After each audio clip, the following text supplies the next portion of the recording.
She thought her tech nerd husband, was too boring to notice anything. She was wrong. I hacked her affair and showed everything during a live company Zoom call.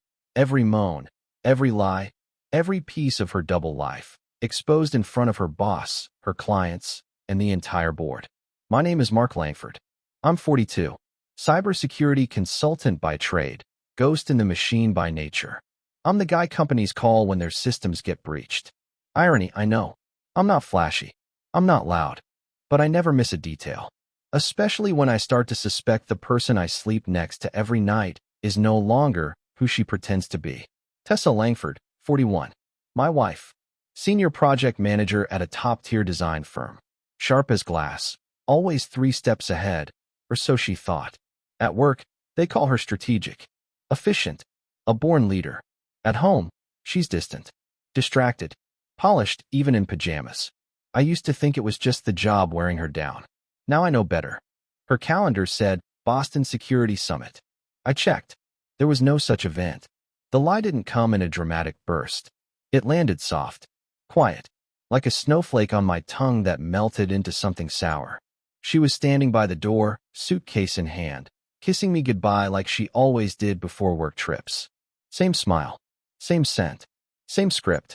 Don't forget Ivy's ballet class on Saturday, she said, glancing at her phone. Love you. Love you too, I replied. She turned, walked out, and that's when I noticed her laptop bag was missing. Tessa always brought her laptop to conferences. She used to say hotel rooms were where she got her best thinking done. But this time, she left it on the dining table, screen still glowing from the email she'd just closed. And that's when I looked. I told myself it was just curiosity. A habit. I work in cybersecurity. Pattern recognition is muscle memory. But if I'm being honest, I'd felt something off for months. Nothing huge. Just fragments. A perfume I hadn't smelled before. The sudden password changes. Her phone face down more often than not. But it was the calendar invite that cracked it. Boston Security Summit. September 14th to 17th. Location, Weston Copley Place. Only, there was no Boston Security Summit. I knew that because I'd spoken at the last one, in June. So I did what I do best. I logged into her cloud. She'd given me access years ago when we merged our calendars. She probably forgot. People forget the things they think they'll never need to remember. Within 10 minutes, I was inside her Google account. Calendar, Drive, even her synced WhatsApp backup. The digital footprints people leave behind are deeper than they realize. I started with hotel confirmations. Nothing from Weston. But there was a booking for the Omni Parker house. Same dates. 1 king bed. That's when the cold started spreading. I clicked over to WhatsApp. Most threads were boring. Family, work, the ballet moms group. But one stood out. Devin Reese, unlocked. I knew the name. Her coworker. Senior design lead. Married. 2 kids. The guy who always laughed too loud on Zooms and called everyone champ. The chat history was sparse. Too clean. Like someone had swept up after a party. But buried in the backup was a fragment. An unsent draft that hadn't deleted properly. Can't wait to see you again. Room 923. Bring wine. We're nothing else. I stared at the words until they blurred. That's when I made the decision. I installed the tracker. Technically, it wasn't malware. Just a custom remote access tool I use for penetration testing.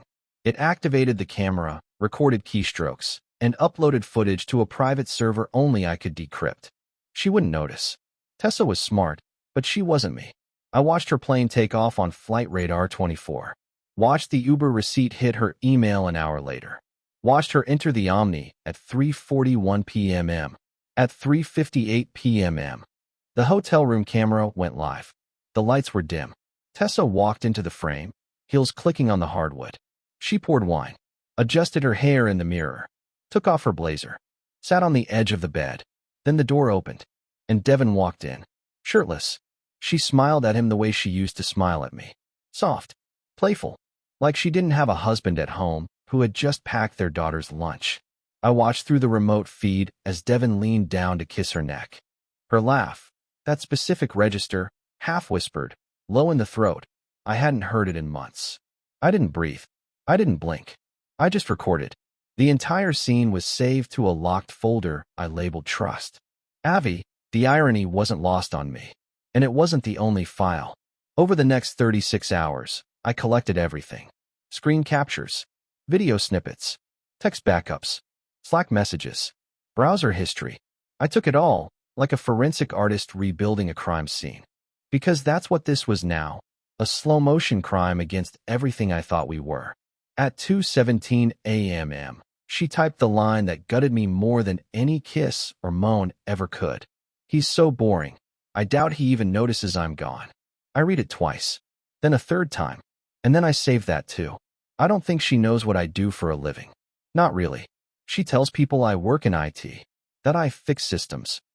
What I really do is break things for a living, just to prove they were never secure to begin with. By the end of the second day, I had enough footage and metadata to make a documentary. But I wasn't ready to confront her. Not yet. This wasn't about catching her. That part was easy. This was about building the perfect trap. You'd think a cybersecurity guy's wife would cheat with more caution. But Devin was sloppy, cocky, the kind of man who left digital footprints like a toddler in wet cement. The first one was on Slack. I cloned Tessa's laptop permissions and quietly joined her company's internal channels under a spoofed admin account. Most threads were work-related, deadlines, memos, client complaints. But there was a private channel, archived but not deleted. #design_retreat. Inside, buried between mock-up files and scheduling notes, I found a deleted message. One of Slack's older bugs, if you know how to look, leaves traces even after a deletion. Devin Reese at Tessel, room 923. Bring wine. We're nothing else. Same phrasing as the WhatsApp draft. Not a coincidence. I started scraping metadata, image uploads, file edits, timestamps. Devin had sent a photo of the room view the night before. I traced the image hash and pulled the GPS data. Ami Parker House, floor 9. That confirmed it. He wasn't just in Boston. He was in the bed. Next, I tapped into the company's remote login logs. Devin had accessed internal servers twice while on the trip, both times using hotel Wi-Fi, which meant I could trace his MAC address, which meant I could correlate it with the access logs on Tessa's device. And what I found wasn't just damning. It was coordinated. They'd been sharing files late at night, supposedly collaborating on a proposal for a new client. Funny how that collaboration included screenshots of lingerie ads and Spotify sex playlists. I started to wonder how deep this went. Was it just physical, or were they planning something else? Then I found the folder, hidden deep in her Google Drive. Nested under 6 layers of generic subfolders, was one labeled MKT, Strat, Q4. Inside, photos, Devin and Tessa, hotel mirror selfies, a dinner receipt, even one video. I didn't open the video. I didn't need to. I already knew what it showed. I made a copy of the folder, encrypted, backed up, tucked away in a drive labeled birthday trip. Because I had a new plan now, a presentation. She gave me admin access to her laptop years ago. She forgot. I never did. That's the thing about digital trust. Once given, it's hard to take back. And while she was busy playing hotel hide and seek, I was inside her system like a ghost with a grudge. I installed a silent keylogger, a camera trigger tied to facial recognition, a script that pinged me every time she typed the word Devin. Her machine was mine before she even boarded that plane. I could see her spreadsheets, her calendar updates, her screen during Zoom calls. And then I struck gold. They had a Zoom meeting, just the two of them, marked as Q4 resource planning. I watched the thumbnail preview load. Tessa sitting cross-legged in bed, wine glass in hand. Devin shirtless again, smirking like this was just another inside joke. "God, I missed you," she said, her voice low and too familiar. Devin winked at the camera. "Don't let your IT guy find out." "Too late, champ." They talked for 20 minutes. None of it about resources. Most of it about missing the taste and next time, bring the toy. I recorded every frame. Then I got to work. I started designing a fake cybersecurity workshop. Something flashy enough to attract attention. Something that would get every executive at her company to RSVP without a second thought. The title? The Hidden Dangers of Internal Breaches, a live demonstration. I drafted a slide deck. Started subtle. Password hygiene. Social engineering. Then, embedded video. Screenshots. live chat excerpts. I even masked the Zoom link as an official IT security training invite, sent through a cloned internal email domain. Same font, same signature. Only this message ended with a single line. Join us to learn why even trusted users can become vulnerabilities. Because the next time Tessa and Devin got on Zoom, they wouldn't be the only ones watching. They joked about being careful. Devin said, "Your husband's a nerd, not a threat." I played that line on repeat like it was a war cry. Let them laugh. Let them underestimate me. Because phantoms don't knock. They seep in. They observe. And when the time is right, they burn the house down from the inside. I had Tessa's system mirrored in real time. Her desktop was my theater. I watched her draft emails, edit project timelines, flirt in Slack with the same fingers she used to brush against my collarbone while I made her coffee. She didn't know that everything she touched now had fingerprints, my fingerprints. I adjusted the fake workshop invite, added a few buzzwords to make it irresistible to HR and execs. Then I sent it from the IT security office, alias I'd built to mirror her company's domain. A few test runs, a few click-throughs, no flags. Then I saw the magic words. Tessa Langford has accepted the invitation. 1 minute later, Devin Reese has accepted the invitation. 2 days from now, Friday, 10 a.m. A mandatory internal security demo hosted by yours truly. The guest list? The entire damn company. Clients, executives, HR, even board members. A front row seat to the end of her carefully constructed life. And just to twist the knife, I added Madison Reese, Devin's wife. She'd just need the right nudge to show up. And I was more than happy to provide it. She asked me what I'd be presenting. I smiled. Just the truth. Tessa chuckled, not looking up from her phone.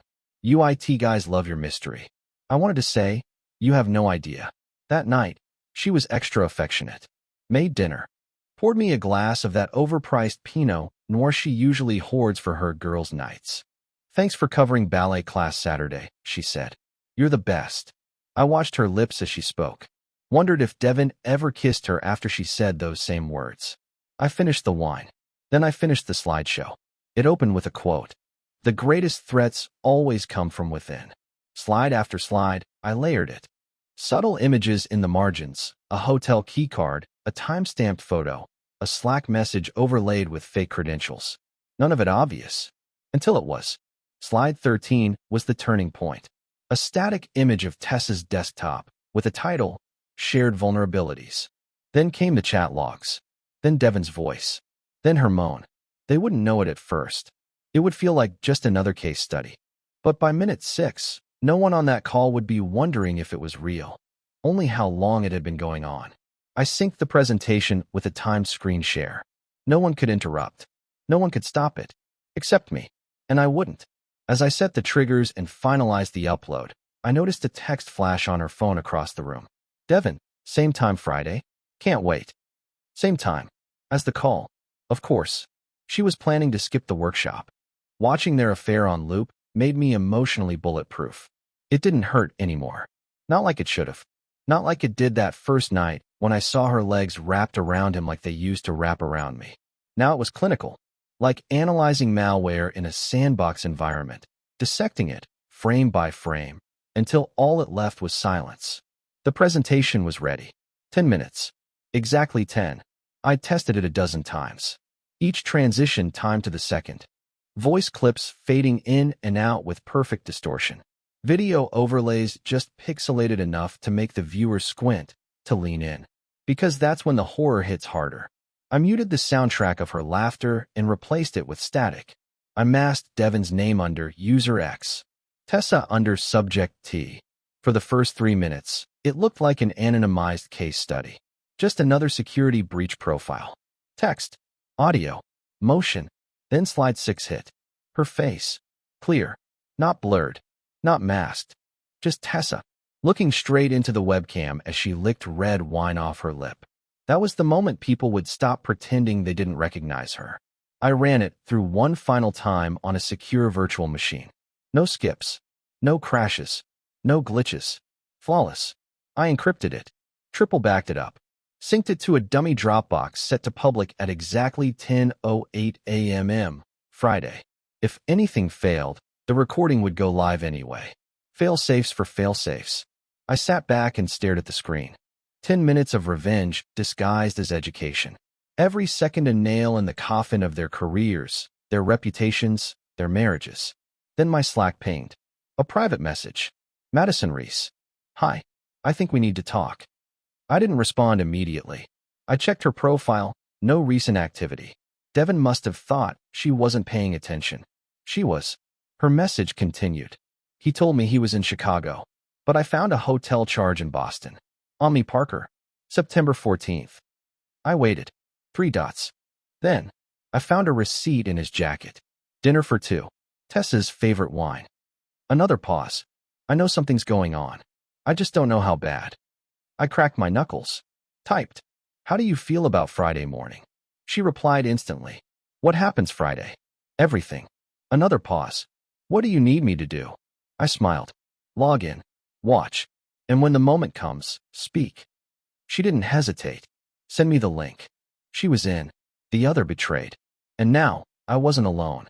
He told her he was in Chicago, but his credit card begged to differ. Madison Reese was sharper than she let on. I could hear it in her voice when we finally spoke on a secure line. Calm. Even. Like a scalpel in hand. Like me, she wasn't interested in drama. She wanted truth. And she wanted impact. He said it was a client thing, she told me. Late nights. Pitch decks.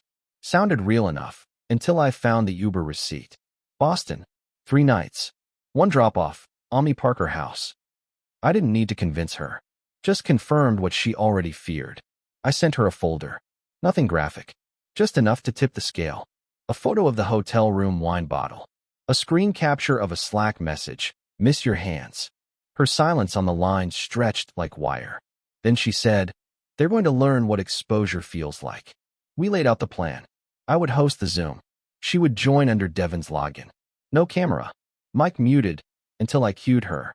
Her job? Speak the final line. The kill shot. I wrote the slide for her words. This isn't just about betrayal. It's about exposure. Madison practiced it. Just once. Cold. Clear. No emotion. I asked her why she agreed to this. She said, because he made me feel invisible. I want the world to see him the way I do now. Friday morning couldn't come fast enough. She blocked Devin's number. Didn't tell him she knew. I told her to act normal. Play the part. She laughed. Oh, I've been doing that for years. I liked her. She wasn't just the other betrayed. She was the other weapon. Everyone who mattered got an invite. Executives, clients, HR, even the board. I watched the RSVPs roll in like dominoes. Director of Operations. VP of Client Strategy. 3 major partners from their biggest account. All confirmed. I had framed it as a company-wide security demonstration, a mandatory training hosted by Mark Langford, cybersecurity expert. They were expecting phishing stats, maybe a PowerPoint on 2-factor authentication. They had no idea what was coming. Tessa didn't even flinch when I told her I'd be hosting it. Nice, she said, brushing mascara onto her lashes. That's kind of big, right? Yeah, I said. Big. The night before, she was on the phone with Devin. I listened from the hallway, hidden by the doorframe. I'll be at your place by 10, she whispered. Mark's doing some boring Zoom thing. I'll say I'm in a team call. Devin chuckled. Perfect. You wear that gray one again. I'll wear nothing if you want. I stared at my laptop screen, the final schedule open. Madison's login was locked and synced. My slides were preloaded. The Dropbox trigger was ready. 10 a.m. Start. 10:03 a.m. Audio clip. 10:04 a.m. Slack screenshots. 10:05 a.m. Hotel selfie. 10:06 a.m. Video intro. 10:07 a.m. Zoom strip clip. 10:08 a.m. Madison speaks. Every second had a purpose.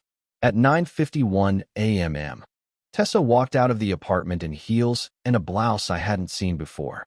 Call might run long, she said. Love you. I kissed her cheek. Love you more. She turned. I watched her go. Then I opened the Zoom link. They were already joining. Names lighting up one by one like candles before a funeral. And that's exactly what it was. She clicked the link. So did Devin. And the world started watching. I kicked off the call at exactly 10 a.m. Good morning, everyone. Thanks for joining today's session on internal security risks. I'm Mark Langford, consultant, engineer, husband. That last word? A landmine. I scanned the Zoom window. Over 200 attendees. A wall of initials and muted microphones. Devin was there, logged in from his home office. Tessa wasn't on video yet. Let's begin, I said. Slide 1. Harmless. A few stats about phishing attacks. Slide 2. Password management tips. Slide 3. A photo of a hotel hallway. Room 923 in the corner. A few faces leaned closer. Slide 4. The most dangerous vulnerabilities are personal. Then it began. The screen flickered, then loaded a muted video. Tessa, on a bed, smiling. The image was crystal clear. Gasps erupted in the chat. A few unmuted mics caught awkward laughter. One voice whispered, "Wait, is that?" Then Devin appeared beside her. The footage ran for 30 seconds. Long enough to remove doubt. Short enough to leave them stunned. Slide 6. A Slack conversation. Devin, I missed your mouth. Tessa, I missed your hands. Slide 7. A selfie. Hotel mirror. Her blouse half unbuttoned. His hand on her thigh. Someone in HR tried to kill the feed. Too late. Everything was hosted on a secure server. Controlled by me. Synced to Dropbox backups. Even if the call ended, the recording would auto-distribute. Slide 8. A title card. Live demonstration. Internal breaches in action. And that's when Tessa finally unmuted. What the hell is this? Her face appeared, flushed, confused. People started dropping from the call. Others stayed. Most too frozen to react. Then Devin's square lit up. Mark, what the F? Another voice joined. Calm. Female. Hi, everyone. I'm Madison Reese. The chat exploded. She said one line. This isn't just about betrayal. It's about exposure. And I ended the call. The screen froze on her face the moment she realized what was happening. Mouth open mid-sentence. Eyes wide. A flush rising across her cheeks like fire spilling from the inside out. I'd paused the feed intentionally. Let them look. Let them see. In that still frame, she wasn't the poised project manager anymore. She wasn't the articulate leader or the respected strategist. She was just a woman caught in the wreckage of her own lies. She scrambled to mute the call. Didn't matter. The controls were locked. She messaged IT. HR, Devin. No one answered. Madison's voice was still echoing in their heads. This isn't just about betrayal. It's about exposure. HR tried to shut down the Zoom manually. But every time they did, the backup recording launched. Then came the emails. Hundreds of employees got the Dropbox link. Clients. Executives. A few board members.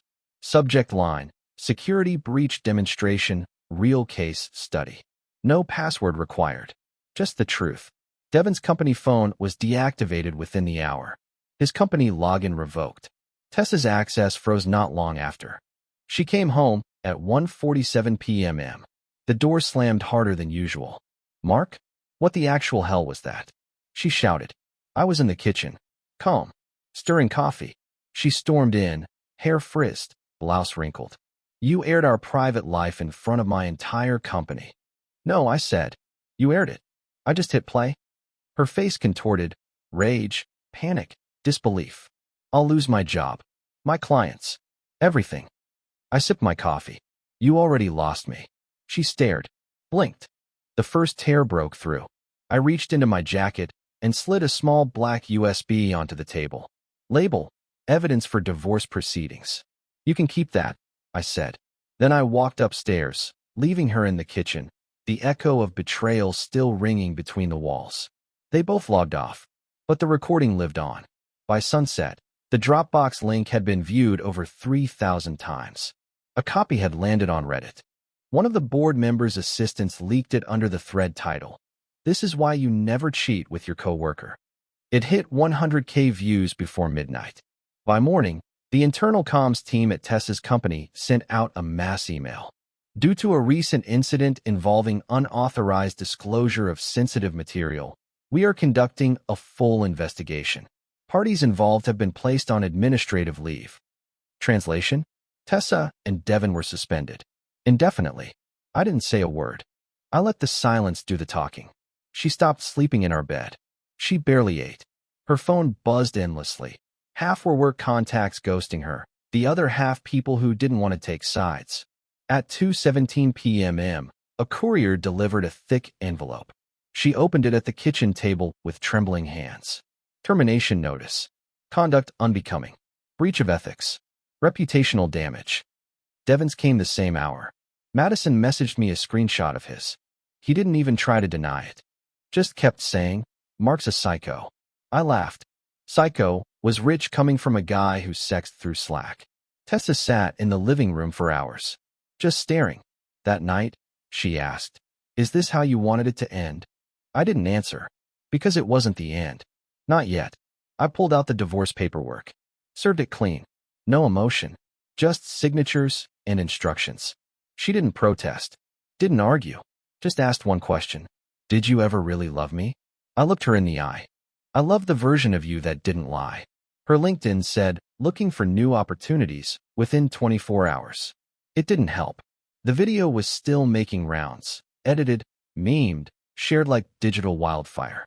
Someone clipped the moment her face froze on Zoom and added a subtitle. "When HR joins the call, and your affair does too." It got 1.2 million views on TikTok. Devon's company bio vanished. Fast. His professional email auto-replied with a vague position transition. Madison. Filed for divorce. She didn't wait. She didn't negotiate. She just dropped the paperwork on his car windshield and changed the locks. We still messaged occasionally. Not in a flirty way. Just two people who'd watched the same building burn down from different sides of the street. Tessa tried to rebrand herself. Posted motivational quotes.